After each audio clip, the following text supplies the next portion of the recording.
Hey there guys, Robert here, and welcome to episode 31 of RobGioReacts. It's been 1 week since the last episode, and it's now time for another one, guys. Hope y'all excited today. For this episode, I'm going to be reacting to two videos.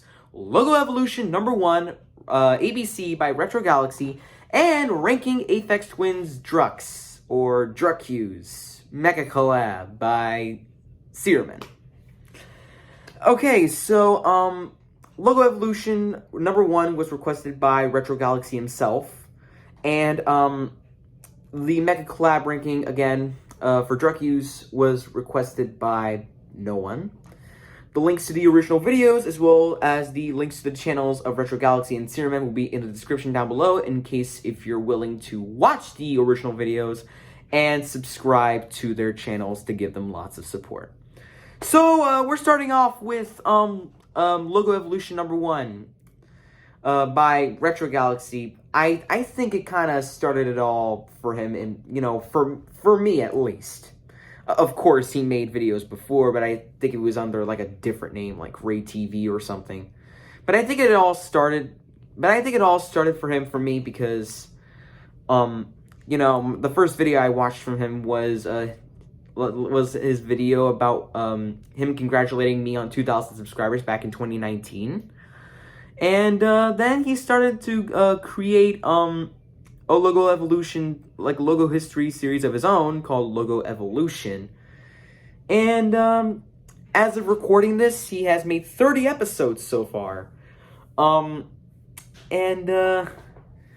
Yeah, now without any further ado, let's react to Logo Evolution number 1, ABC. Enjoy, guys. Hello, guys.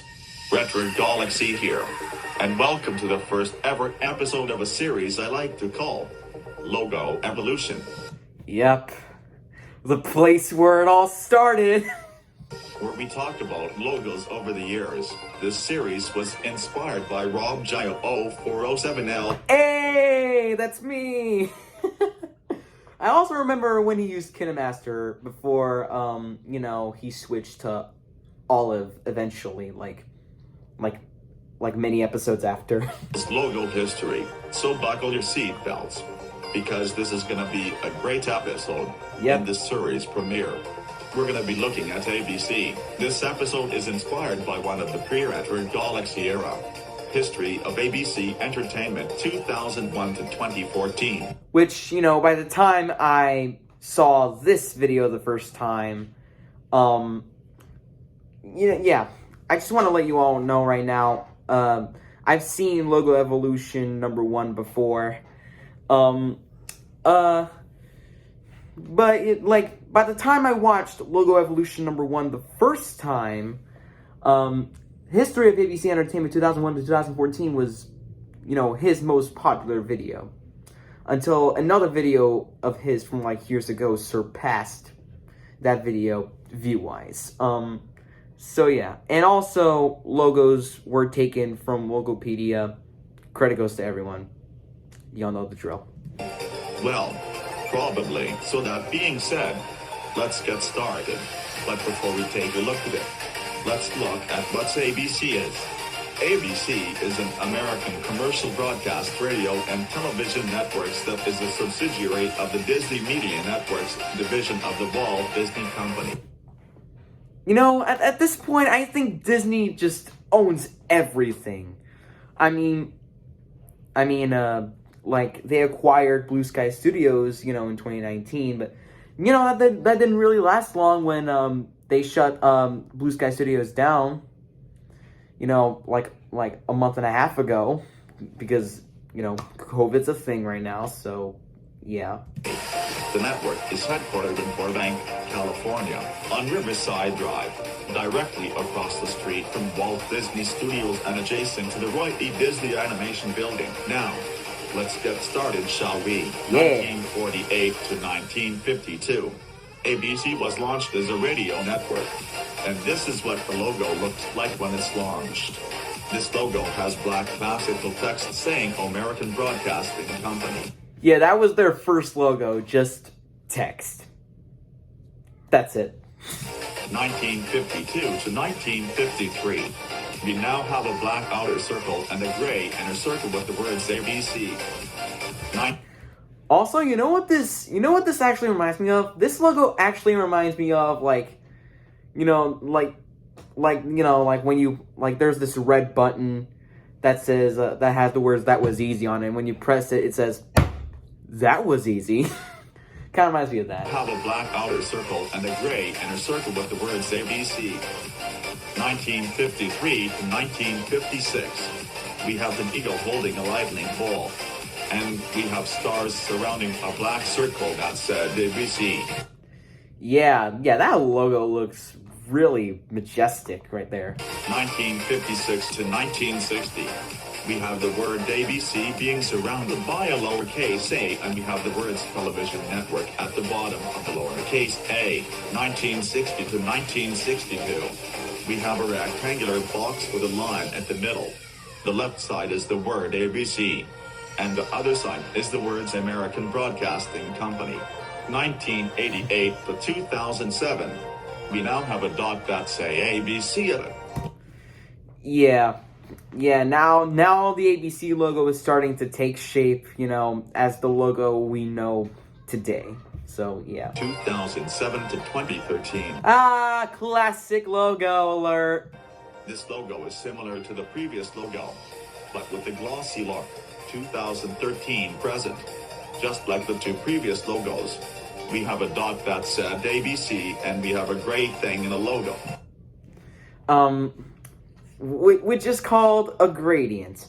And also as of right now, this episode of Logo Evolution is outdated because I think recently ABC changed their logo. Yeah, I think they changed their logo, if I remember. I mean, I checked on Logopedia to see what logos have changed, and I saw ABC, and I saw ABC, and I was like, what? Yeah, but seriously though, I thought they would keep this forever, but I guess good things don't last forever. I guess. I don't know. Thanks for watching the first episode of Logo Evolution.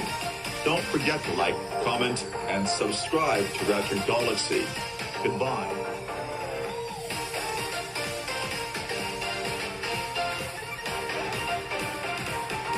Okay, so that was Logo Evolution number 1, ABC by retroGALAXY. And what a good start to a great series of his. Yeah, and no surprise that series was inspired by my old Logo History series back in the day. Back in the good old days where I just, shake my phone when it's recording to give my viewers a headache. Yeah, good old days for me. Yeah. Yeah, I'm seriously embarrassed of my old Logo History episodes, though. But I'm going to keep them up, though, because, they're a part of my channel's history. But if you watched my Logo History episodes from 2019, then I am terribly sorry that you had to witness the utter cringe.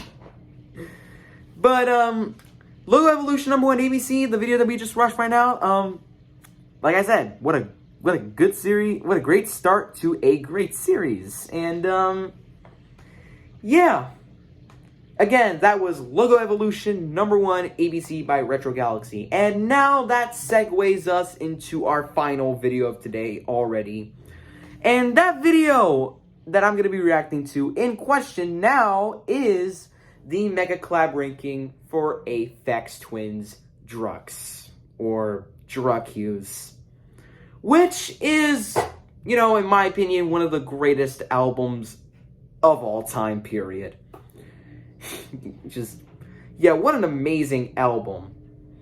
Like it stands behind Only Selected Ambient Works Volume 2 as my favorite Aphex Twin album of all time. like it's that good. It's that good. It's that good that it had to stand behind Volume 2 as my favorite Aphex Twin album ever. Like it just hits, like especially with like the piano pieces. Like I can't like, and back when I actually put my ranking for the Megacollab together. Back when I put my ranking for this album together for the Megacollab, it was a nightmare. It was by far, by miles, the hardest ranking I had ever put together for any Megacollab ranking from rum3n, period. Like, it was a real damn nightmare for me to actually rank all 30 tracks. Especially when it came down to, like, the piano pieces and the harpsichord pieces. Like, I can't. And it has some serious highlights, like Zygomatic 17 and April 14th, and we'll get to those tracks when we react to this video right now. Also, disclaimer, I am going to be very quick with my reasonings because one, I really want to make this video to, like, I'm trying to make this video not too long. I'm trying to make this video to not be too long. And two, the copyright claims for this album are horrendous. Like, I'm scared that that this video might get blocked, like, worldwide. And if you live in a country that this video is blocked in your country, then I suggest using a VPN so, you know, you can still view it and watch it. But yeah, now without any further delay, let's react to this Megacollab ranking of Aphex Twin's Druks. Or drukQs. However you say it. Enjoy, guys. And by the way, the album title has nothing to do with drugs. Thank you very much. At number 30, we have Ossois. And all three of us rank this at number 30. Me, Ben, Tommy, we all rank this at number 30. It's just a 7-second indecipherable voice sample. That's it. Next. At number 29, we Bit 4. Me and rum3n both rank this at number 28, and the Wonkangle rank this at number 29.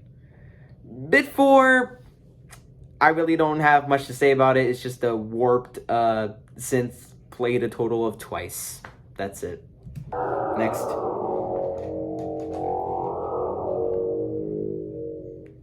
At number 28, we have Father. Alright, so I ranked this one at number 25, rum3n ranked this at number 27, and the Wonkangle ranked this at number 19. Okay, so Father, it's just like it's one of the weaker piano pieces on the album for me. But it is kind of unique, I will say that. It has like the fact that it has like kind of like disjointed chords or something like that, disjointed chords and melodies in that piano pieces is really interesting. But you know, it's not a track on the album that I would have the urge to return to a lot. So yeah, next. At number 27, we have Lorna Derek. Okay, so I ranked this one at number 29, rum3n ranked this at number 24, and the Wonkangle ranked this at number 28. Yeah, it's just RDJ's parents wishing him a happy birthday, and that's pretty wholesome. That's pretty much all there is to it. Next.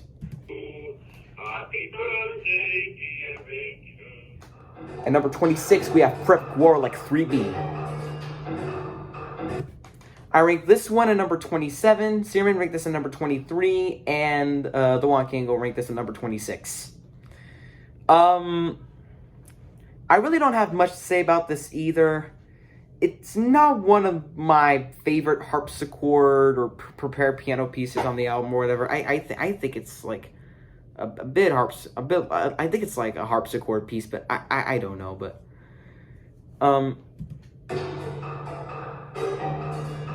I kind of like how mechanical it is, I guess, but you know, I really don't have an urge to return to it all as much as all the other tracks on here, and yeah, it's an interesting track. It's just not one that I have the urge to return to a lot. So next.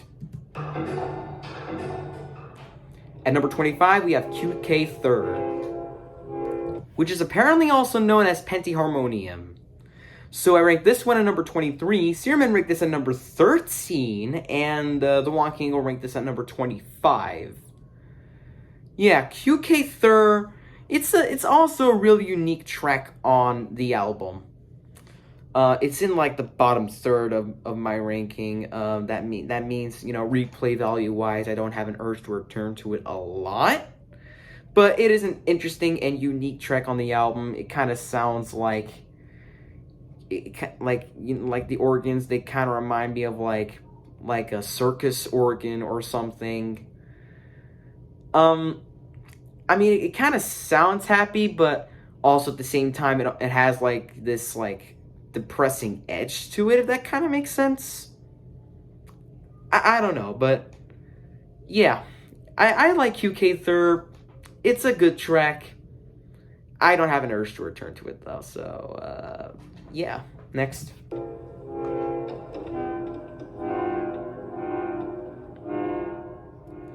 At number 24, we have Kladafik.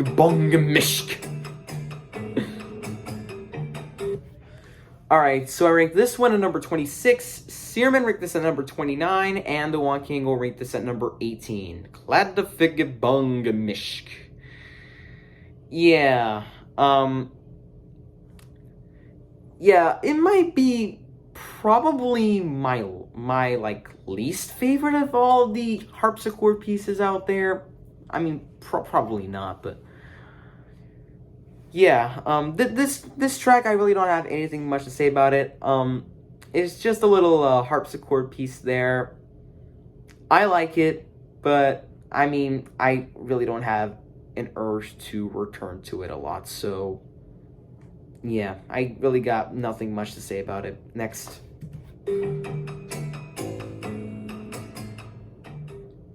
At number 23, we have rum3n. So I ranked this one at number 20, Searman ranked this at number 22, and the Wonky Angle ranked this at number 16. rum3n, it's kind of like a little like glockenspiel piece. I mean, the melodies are all twinkly and stuff, so it's kind of like a beautiful, dark, melancholy, soft little glockenspiel-ish piece on the album, and yeah, I like it.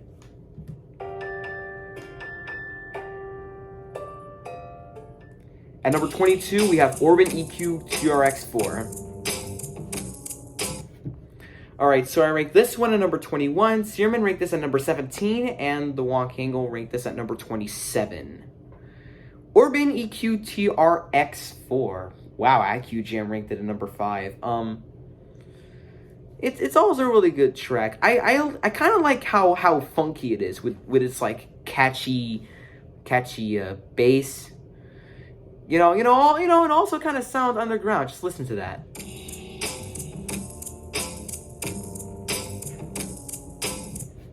Like the chords on that track, they kind of make me feel like I'm kind of underground, and yeah, Orban EQ TRX4, what a pretty good to great track on here. So yeah.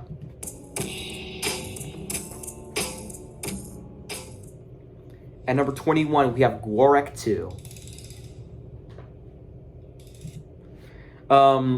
So I ranked this one at number 24, Searman ranked this at number 26, and the Wonky Angle ranked this at number 10.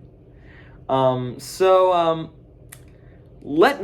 going to let this be known right now when I say that Dvorak 2 is easily the most unwelcoming and unpleasant track on the whole album, period.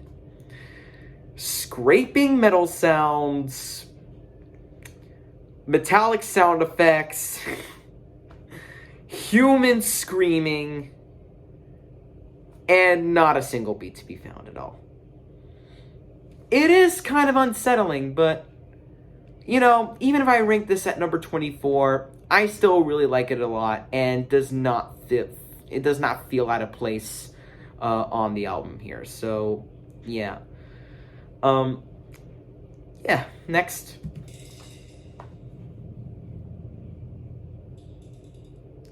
At number 20, we have drukQs Eponym.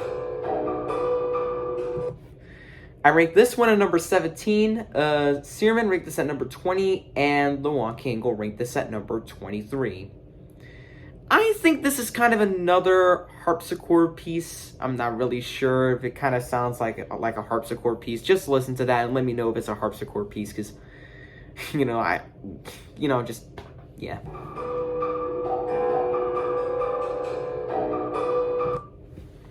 Like, honestly, I think that's kind of like a harpsichord piece, but I don't know. Just let me know in the comments. But drukQs Eponym, it's a great piece on here.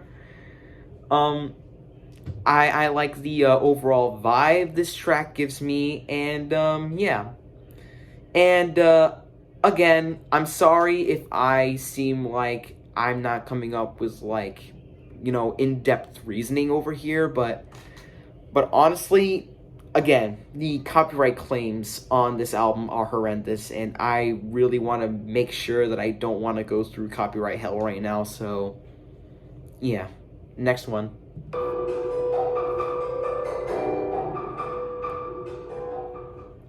At number 19, we have drukQs.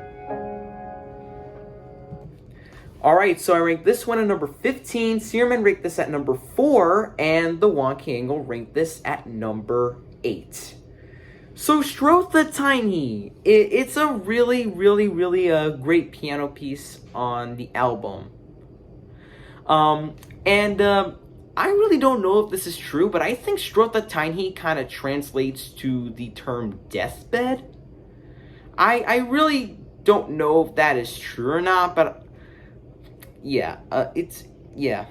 I mean, I watched the LaWonKangle's review on this album before. I think I remember that this track, I think it translates to the word deathbed. I'm not really sure, but just listen to this track. It's kind of fitting.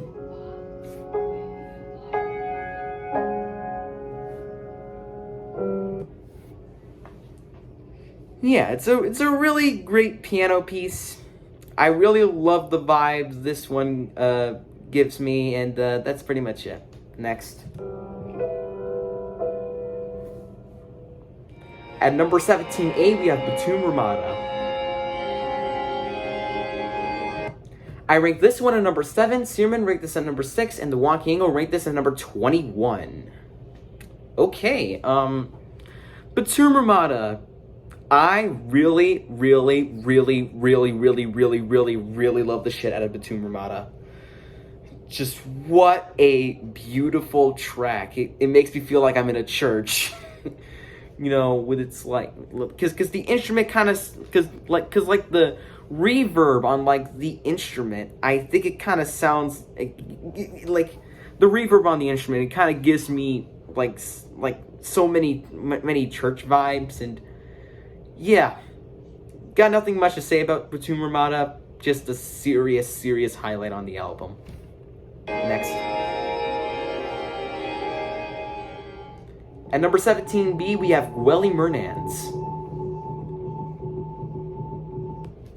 Alright, I ranked this one at number 9, rum3n ranked this at number 11, and LaWonKangle ranked this at number 14. rum3n. Yeah, it's another really, really dark and unsettling track on the album, but honestly, I really love this one a lot. Like, a lot. That's why it's at number 9 on my list. Just listen to that.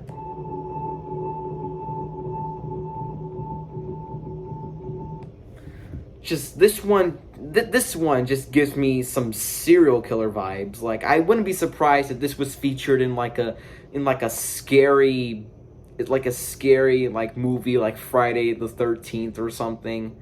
It's just a really, really, really unsettling track, and again, it's a serious highlight on here. I love this one. Next. At number 15A, we have Hi, a School Yes Lit a Dagro. And by the way, if I'm pronouncing some of the titles wrong, I deeply apologize, because I do not speak Cornish. So me and Searman both ranked this at number 14, and the Wonking will rank this at number 9. Hi, a School Yes Lit a Dagro. It's a really, really, really, really beautiful harpsichord piece on the album. Just listen to that.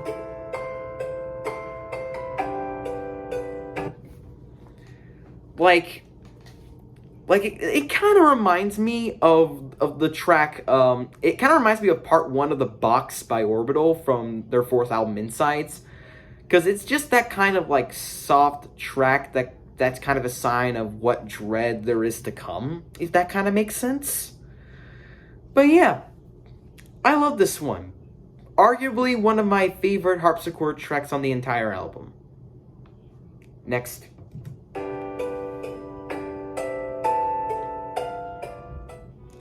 At number 15B, we have Kessin Dalef.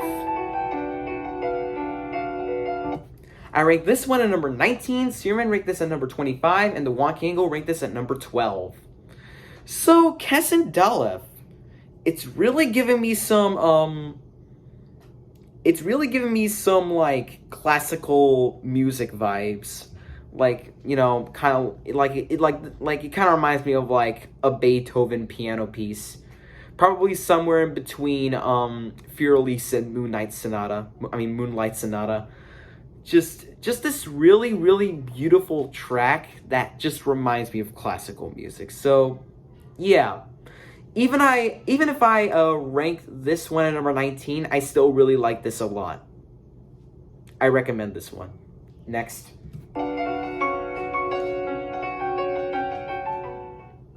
At number 14, we have Jinwei Thek. Okay, so I ranked this one at number 12, Searman ranked this at number 16, and the Wonkango ranked this at number 6.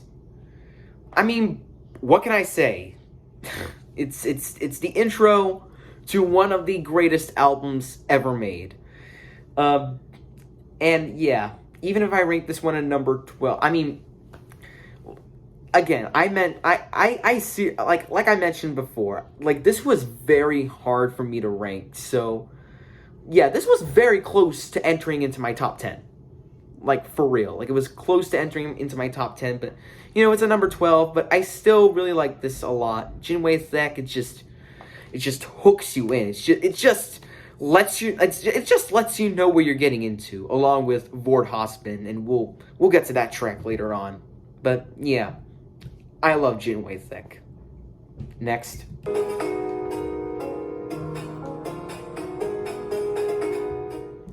At number 13, we have Aphex 237V7.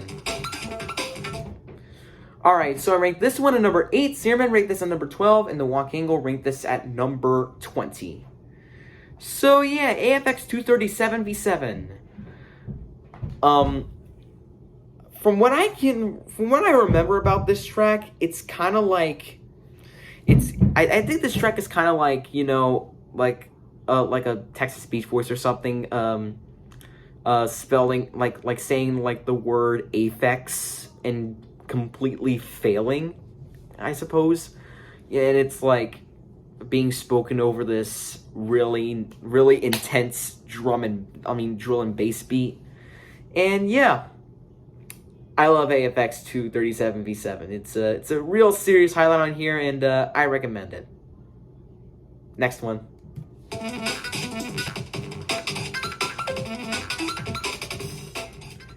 At number 12, we have Taking Control. Alright, so I ranked this, yeah, me and the Wonkango both ranked this at number 13, and Searman ranked this at number 10. Taking Control. Yeah, regardless if I rank this at number 13, this is still one of my favorite, like, drum and bass or drill and bass tracks on the entire album. Like, I especially love, like, the vocal sample on this, too. I'm taking control of the drum machine, or whatever that voice says. It just really fits with this really upbeat production here. So, yeah, I love taking control.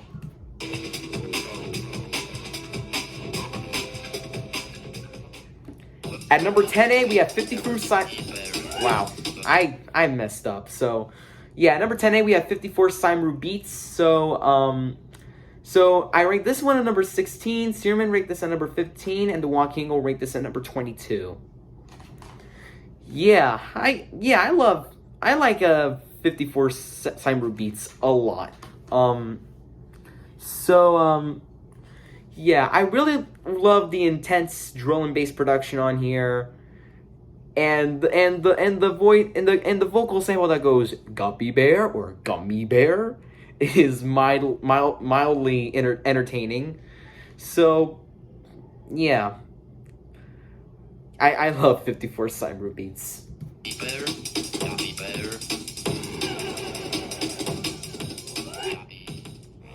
At number 10B, we have Omijijia Switch 7.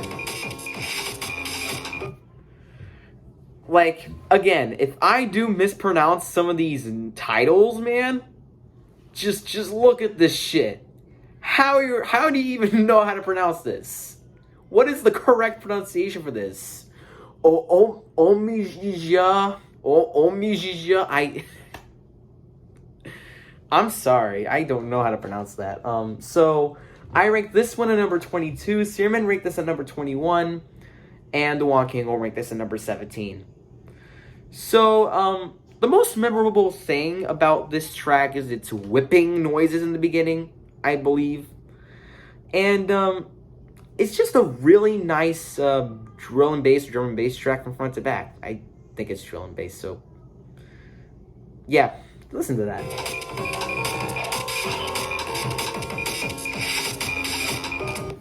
Just so much going on in this track already within one excerpt of this track, and you know, I like this one a lot, regardless if it's one of the 10 tracks that I ranked in the bottom third on my ranking. So, yeah, I like this one.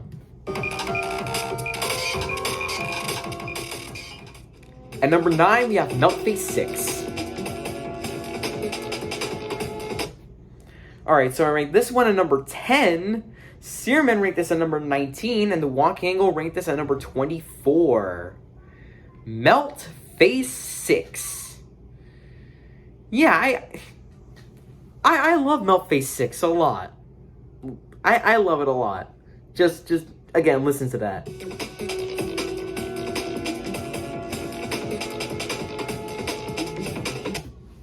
Just the melodies on this track come together like very well, and they contrast very well with, you know, this, like, you know, it kind of contrasts very well with this, you know, upbeat production, you know, kind of like taking control. Yeah, I love this one. At number 8, we have Bibidion Chord. I rank this one at number 11. Searman ranked this at number 7. And the Walking will rank this at number 5. Yeah, this was the closest a track has ever been, you know, into my top 10 for this album. Oh my god, whatever I said didn't make sense, but yeah, this one was very close to my top 10. It was the closest to my top 10 on this album. You know, it's at number 11. And this is perfect for like study music, and you know, like, you know, in my flight facilities ranking, when I talked about two bodies, you know, I said that the bongos and the percussion for that track kind of remind me of this track over here. Yeah, I just love the bongos on this thing. Like they really go well with the rest of the production on this thing. And yeah, Bibidion Chord, easily one of the best tracks on the album, in my opinion, regardless if I ranked it at number 11. Next.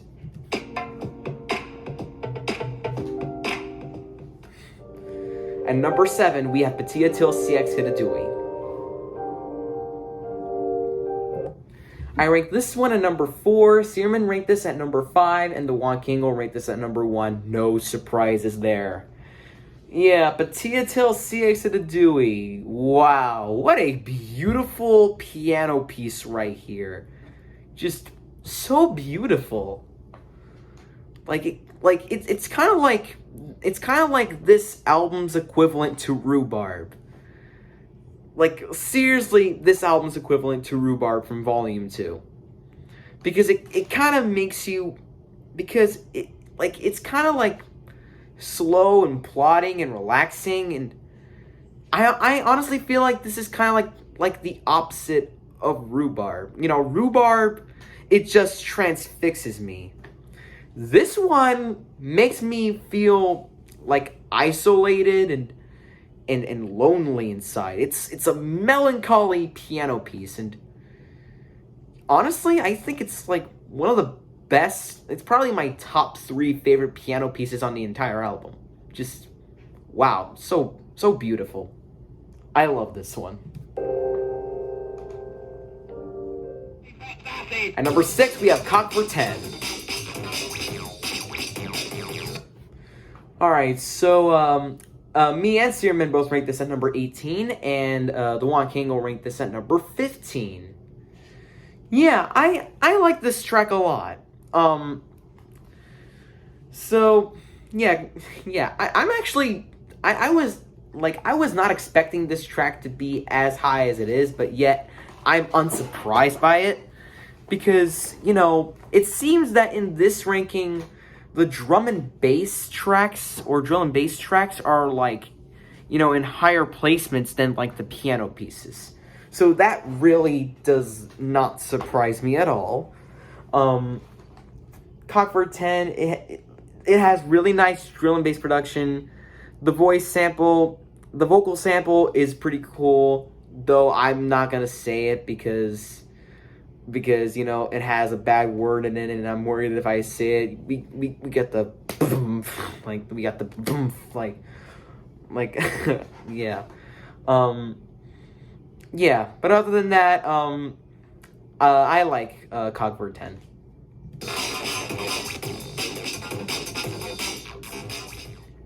At number 5, we have Nanu 2.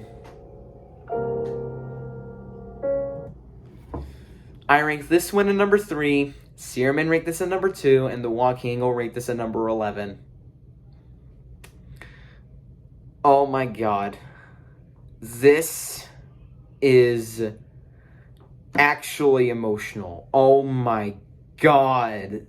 Nanu 2 was such a melancholy track that it nearly put me into tears. It nearly broke me down when I first listened to it. Like, seriously, back when I put this ranking together for, like, the Megacollab, like, you know, when I reached up to, like, the ending Nanu 2, I was like, shit, this has to be in my top 3. And, spoiler, this stands behind only April 14th as my favorite piano piece on the album. We'll get to April 14th later on. But Nanu 2, Jesus Christ. The way how melancholy it is. This is like it's like a track that's like equivalent to losing someone you love. Just wow. Honestly, I think, like, it nearly put me into tears, but honestly, you know, one of those days there will be a time where I'm gonna think, oh, I haven't listened to this track in like such a long time, and then I re-listen to it again, and then I'm put into tears. That's probably what's gonna happen, because it's such a melancholy track, and yet it makes for a very fantastic closer. Just, oh my god. Nanu 2 is just one of the most beautiful and one of the most melancholy piano pieces I've ever had the pleasure of listening to. So, yeah, I love this one so much. Oh my god. Alright, so at number 4, we have Mount St. Michael plus St. Michael's Mount. So I rank this one at number 5, and both the Wonky Angle and rum3n rank this at number 3. So this is one of the two 8-minute long drum and bass or drill and bass tracks on the album. And out of the both of them, I think Zygomatic 17 is better. We'll get to Zygomatic 17 next, but this one, I really love this one. Like it and I think this is kind of like the fastest track, like the fastest sounding track on the entire album, and the melodies on that track are they're kind of wintry for some reason. I don't know why, and the ending is like insane. Like the panning at the end of this track is insane. It feels like your head is shaking back and forth. Just every time I listen to the panning on this thing at the end, I feel like there's an earthquake inside my head. Yeah. Just one of the best tracks on the entire album, for sure. Fantastic stuff, to be sure.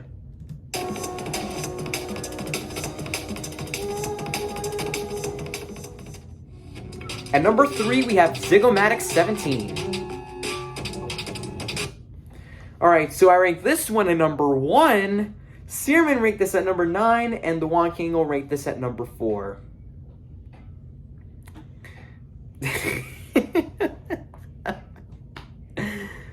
Wow. Wow. I love Zygomatic 17 so much that it stands behind only Stone and Focus as my favorite Aphex Twin track of all time, period. Just, wow. Like, what a journey to get through. Like, it's like the longest track on the entire album at like 8.5 minutes, and yet it feels like 4.5. With this track, I feel like I'm in just like a trance the whole way through. Like, so many beautiful melodies, so much going on, and like the vocal sample at the end, the text-to-speech, vocal sample at the end is ingenious. Thank you for your attention. Bye.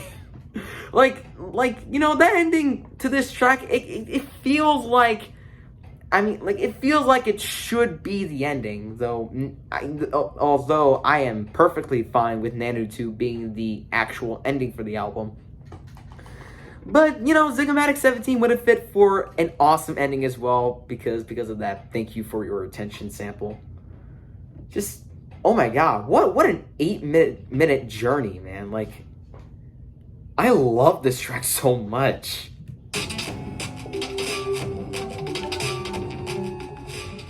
At number 2, we have Bored Husband. Alright, so I ranked this one at number 6, rum3n ranked this at number 8, and the Wonky Angle ranked this at number 7. So, Bored Husband, this track, along with Jinwei Thek, just kind of, sets the tone for, like, the entire album, along with Jinwei Thek, of course, because Bored Husband is the first, drum and bass track listed for the album. Like, it's the first track you'll ever hear from the album if, you sit down and listen to the album the whole way through. Yeah, Bored Husband, I really love the production on this thing, and the melodies on this one in particular are really beautiful. Just, yeah, I love Bored Husband.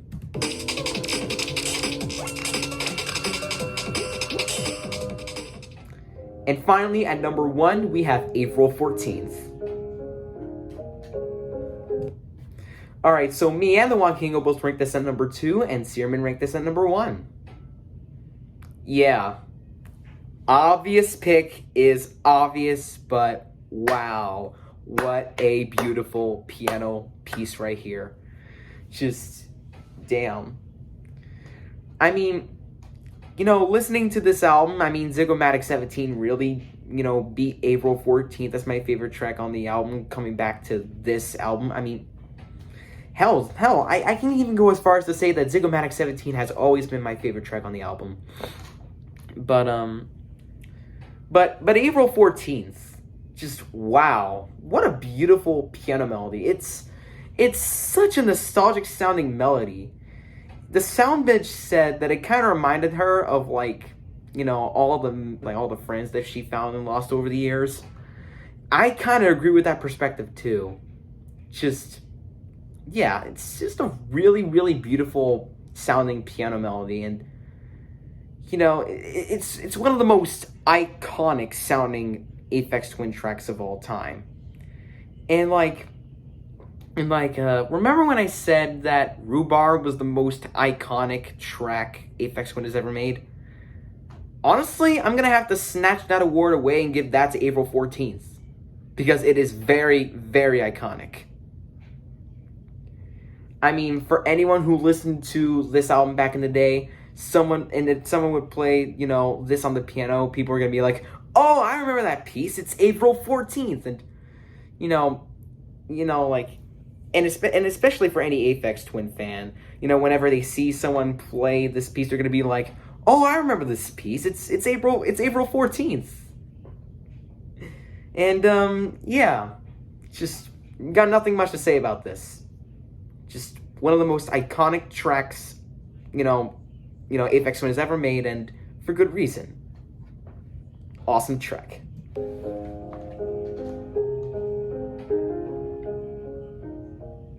Alright, formed for the most recent Aphex Twin album, Cyro, in the description and pinned comments. Yeah, I really don't know if, you know, rum3n's gonna do the Megacollab ranking on Come to Daddy. Because I remember when I saw, like, the video of him announcing the whole Aphex Twin Megacollab series, you know, in the comments section, that is, you know, that not only is he gonna do a Megacollab ranking of all the Aphex Twin albums, but also on classics and Come to Daddy. I wonder if he's gonna do it or not, because Cyro is like his most recent album as of now. It was released back in 2014, and it's Aphex Twin's first comeback out. It's Aphex Twin's like first album in like 13 years, like Aphex Twin's comeback album. But yeah, I'm wondering if you're gonna do a Megacollab ranking on Come to Daddy soon. Like I'm wondering. Hopefully you do, but if you don't, that's perfectly fine. But, you know, I'm just hoping you do a Megacollab ranking on the Come to Daddy EP, because that EP is really freaking great. And as for drukQs or druks, however you say it, this has to be, you know, again, one of the greatest ever albums of all time. This project as a whole just really hits me on such an emotional level. Like, it's really in my top 15 favorite albums of all time. No, screw that. It's in my top 10 favorite albums of all time. Just, oh my god. Just, you know, what an amazing album filled with so much variety to boot, from drum and bass tracks to the piano and harpsichord pieces. Wow. I really got nothing much to say about this. It's just, what an amazing album. It's fantastic and incredible stuff from start to finish. So yeah, that was the Megacollab ranking for Aphex Twin's Druks, or drukQs, by rum3n. And we have finally made it to the end of this video. Thank you for watching. If you like this video, give it a like, share this one with your friends if you want to, and leave a comment down below. And as always, don't forget to subscribe, as we're on the road to 6,000 subscribers. That's pretty much it, guys. Thank you for watching. And as always, I'll see you next week for another reaction. Bye-bye, guys.